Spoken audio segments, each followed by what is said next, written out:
Puji nama Tuhan. Hari-hari ini kita boleh melihat jarang ditemukan orang yang punya hati murah hati. Maksud saya melihat dari semua peristiwa, semua kejadian, kasih semakin dingin, Bapak dan Ibu. Firman Tuhan kita lihat di Matius pasal 5 ayat 7. Dikatakan begini, berbahagialah orang murah hatinya, karena mereka akan beroleh kemurahan. Di Inggrisnya dikatakan begini, blessed are the merciful, for they shall obtain mercy. Atau bisa terjemahkan sebagai berikut, diberkatilah orang yang mempunyai hati penyayang, karena mereka akan memperoleh belas kasihan. Bapak dan Ibu, firman Tuhan dengan jelas sudah mengajarkan kepada kita, kalau orang murah hatinya, dia pasti berbahagia. Kenapa? Karena lewat dia bermurah hati, dia pasti akan memperoleh kemurahan.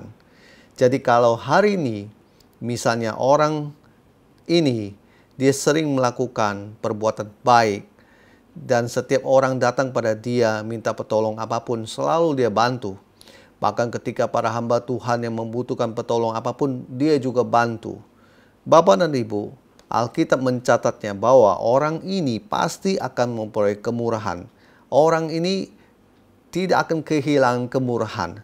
Bapak dan Ibu, dalam kehidupan sehari-hari, saya juga menemukan hal-hal seperti kayak begini. Katakan begini, suatu hari saya melihat seorang hamba Tuhan, dia punya kerinduan, dia punya keinginan, karena hamba Tuhan ini tinggal di daerah pedalaman pelosok, dan dia ingin sekali untuk merasakan enaknya makan KFC. Kalau saya bilang bagi orang-orang kota di Jakarta, mungkin KFC itu hal-hal yang biasa, tapi bagi hamba Tuhan ini yang tinggal di pedalaman di daerah, KFC itu merupakan sesuatu yang luar biasa. Bapak dan Ibu, ketika saya melihat orang hamba Tuhan ini, saya ini langsung tergerak. Saya tidak pikir panjang, dan Tuhan memberikan saya hati untuk saya melihat orang yang kesusahan dan saya tergerak. Jadi saya mau kasih tahu sekali lagi, Tuhan memberikan saya hati ketika saya melihat orang yang susah, saya langsung tergerak.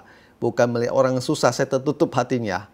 Kekristenan adalah orang yang melihat langsung terbuka hatinya dan mau segera untuk menolong. Hari-hari ini saya susah untuk melihat orang yang orang Kristen ngakunya tetapi tidak punya belas kasihan. Kita jangan begitu, Bapak dan Ibu. Haleluya. Dan saya senang jika saya bisa mengambil bagian untuk mewujudkan impian dia. Saya percaya itu adalah sifat Tuhan Yesus. Dan sifat ini ada dalam anak-anaknya. Karakter ini ada dalam diri kita, karena kita anak-anak Tuhan Yesus.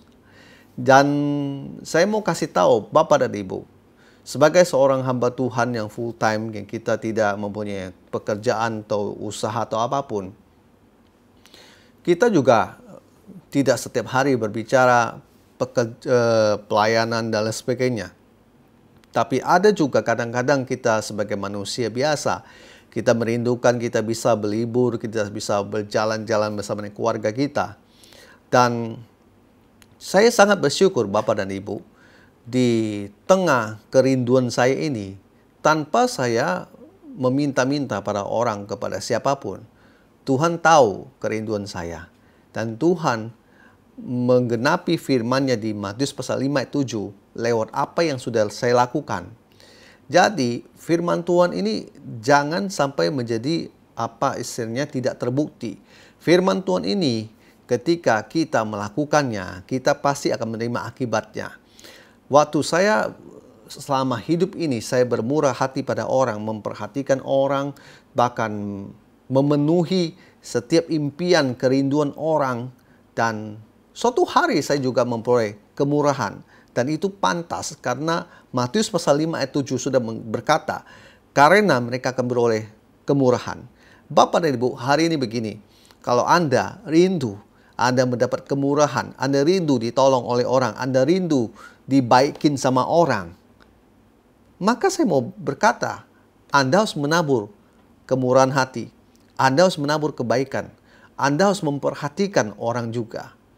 Percayalah ketika Anda melakukan ini, Alkitab mencatatnya bahwa Anda peroleh kemurahan. Saya ulangi lagi, Anda akan memperoleh kemurahan. Tuhan Yesus juga berkata di Matius pasal 7 ayat 12. Saya akan bacakan.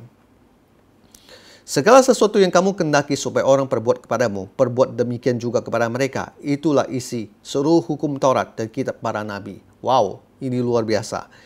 Tuhan Yesus berkata, itulah isi seluruh hukum Taurat dan kitab para nabi. Apa itu? Yaitu, segala sesuatu yang kamu kehendaki supaya orang perbuat kepadamu, perbuat demikian juga untuk mereka. Kalau Anda berharap orang tidak pelit pada Anda, jangan pelit pada orang. Kalau Anda berharap orang baikin Anda juga harus baikin orang. Kalau Anda berharap orang bermurah hati sama Anda, maka Anda juga harus bermurah hati. Oleh sebab itu, ketika Anda melihat orang-orang di sekeliling Anda, entah itu teman, lingkungan Anda, keluarga, sanak famili, dan sebagainya, jangan lupa untuk Anda bermurah hati. Jangan tahan hati Anda untuk melakukan perbuatan baik. Kenapa? Supaya nanti Anda juga akan menuai itu semua. Percayalah, Anda berbuat begitu, Anda sebenarnya menabung kemurahan untuk suatu hari dicurahkan kepada hidup Anda dan keluarga Anda. Anda percayalah, ketika Anda melakukan itu, bukan mungkin saja Anda yang akan mendapat kemurahan, bahkan anak-anak Anda pun, cucu Anda pun mendapatkan kemurahan. Firman Tuhan ini luar biasa. Firman Tuhan ini sudah sangat terbukti dalam kehidupan saya. Saya senang sekali dengan firman Tuhan ini, Matius pasal 5 ayat 7. Firman Tuhan ini menjadi suatu rema yang besar dalam hidup kami, keluarga. Oleh sebab itu kami selalu diingatkan oleh Tuhan bahwa kami, walaupun sebagai hamba Tuhan, kami harus bermurah hati. Kenapa kami bilang walaupun sebagai hamba Tuhan? Artinya kami bukan seorang pengusaha besar. Tetapi kami harus bermurah hati. Karena kami percaya, kami pasti akan memperoleh kemurahan. Nama Yesus dipermuliakan. Haleluya, puji nama Tuhan. Amin.